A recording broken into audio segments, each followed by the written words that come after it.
안녕하십니까, 이수님입니다. 이수님 TV 아직 구독을 안 누르신 분들께서는 구독과 좋아요를 눌러주시면 대단히 감사하겠습니다. 오늘 방송 제목은 트럼프 재선되면 중국 의존도 완전히 끝낸다 입니다. 중국 공산당은 이미 1960년대부터 미국에 들어가서 중국계 진보협회라는 단체를 이끌면서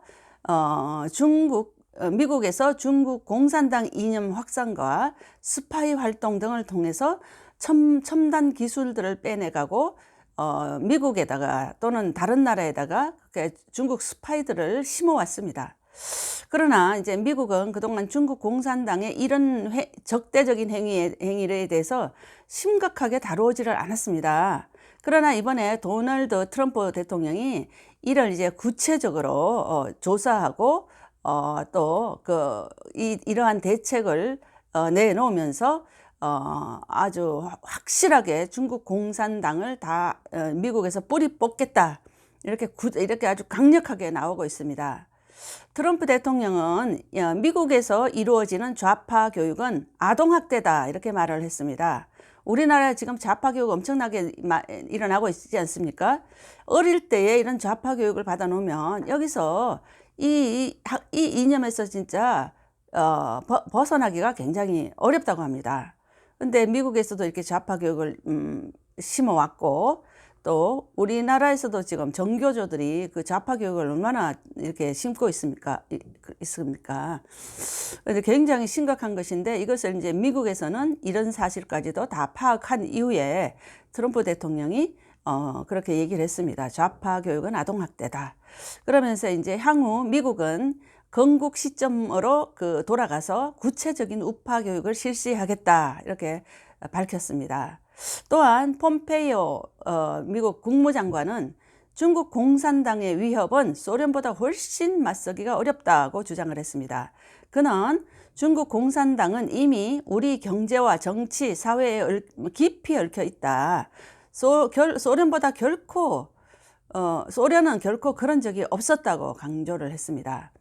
혁신과 창의성을 통해서 조성한 미국의 산업 데이터를 절도해가고, 또한 경제적 영향력을 활용해서 자유를 억압하는 것을 우리는 보고 있다 하면서, 폼페이오 장관은 중국의 그 세계 지배는 피할 수 없는 일이 아니다 라면서 우리 운명의 주인은 우리 자신이다. 그러면서 자유사회는 언제나 더 매력적이었다고 이제 강조를 했습니다. 그러면서 미국은 반드시 중국 공산당을 괴멸시킬 것이며, 그렇지 않으면 우리 자유진영이 중국 공산당에 먹혀버린다고 강조를 했습니다. 미국은 그래서 이제 지금 하고 있는 것들이, 미국은 중국 유학생들의 비자를 취소하면서 그 공산당과 인민해방군과 이제 연계된 유학생들을 다 퇴출시키고 있고, 또한 공자학원은 미국의 공자학원이 엄청 많습니다. 400 몇 개인데 거의 500개, 중고등학교도 많이 들어가 있기 때문에 500개가 넘습니다. 공자학원, 공자학교. 이 이름이 이제 두 개로 쓰이고 있어요. 중국은 공자학교와 공자학원. 근데 내용은 거의 똑같습니다. 그 중국 공산당 확대시키고 스파이 만들고, 이런 목적으로 이제 중국 공자학원, 공자학교 이런 것을 세계 각국에 이제 많이 세웠는데, 우리나라에도 지금 23개 대학에 들어와 있다고 하지 않습니까? 그리고 중고등학교에도 지금 많이 들어와 있습니다. 이러는데 이런 것들을, 공자학원을 올해 안에 모두 폐쇄시키겠다. 미국에서 이렇게 하니까 서방 세계에서도 다 그렇게 하고 있습니다. 스웨덴에 최초로 들어간, 유럽에서는 스웨덴에 최초로 공자학원이 들어갔는데 스웨덴은 이미 다 퇴출시켰습니다.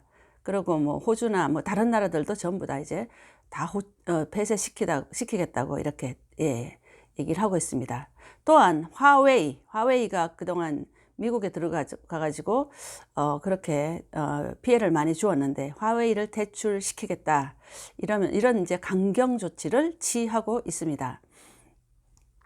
트럼프 대통령은 이번 11월 3일이죠. 선거에서 재선을 하게 될 경우 중국 제조업에 대한 의존도를 완전히 이제 미국은 끝내겠다고 얘기했습니다. 그리고 일자리를 미국으로 되돌리겠다고 말을 했습니다. 트럼프 대통령은 9월 14일 뉴욕 경제클럽 등과 함께한 이 행사에서 미국을 세계의 제조업 초강대국으로 만들겠다며 이같이 밝혔습니다.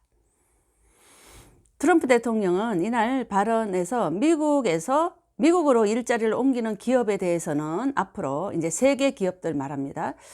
미국으로 일자리를 옮기는 기업에 대해서는 포상을 하고 또한 이 조치에 반대하는 기업은 처벌을 하겠다.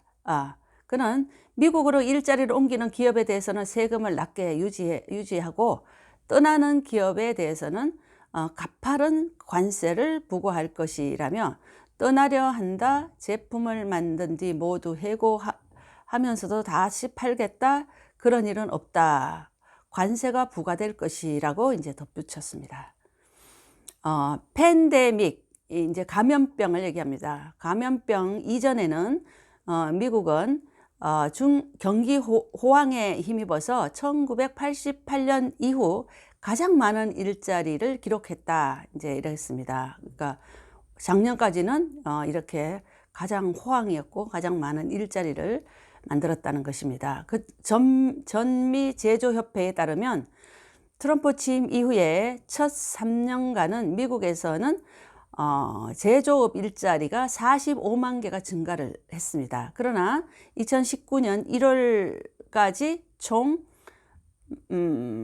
1280만 개가 집계됐습니다. 이때 새롭게 만든 일자리가. 그러나 미국에서 이제 감염병이 돈 이후인 지난 3월부터 9월까지 70만 개의 일자리가 사라졌습니다. 미국도 우리나라처럼 굉장히 심각하네요, 진짜. 그 많던 일자리 중에 70만 개의 일자리가 사라졌다는 것입니다. 현재 미국 제조업계는 일부 일자리 회복을 위해 힘을 쓰고 있습니다. 지난주 미국 내 제조업 취업자는 46만 명으로 지난해 7월 이후 최대 수치를 기록했습니다. 제조업계는 앞으로 8년간 460만 명을 충원할 계획을 잡고 있습니다.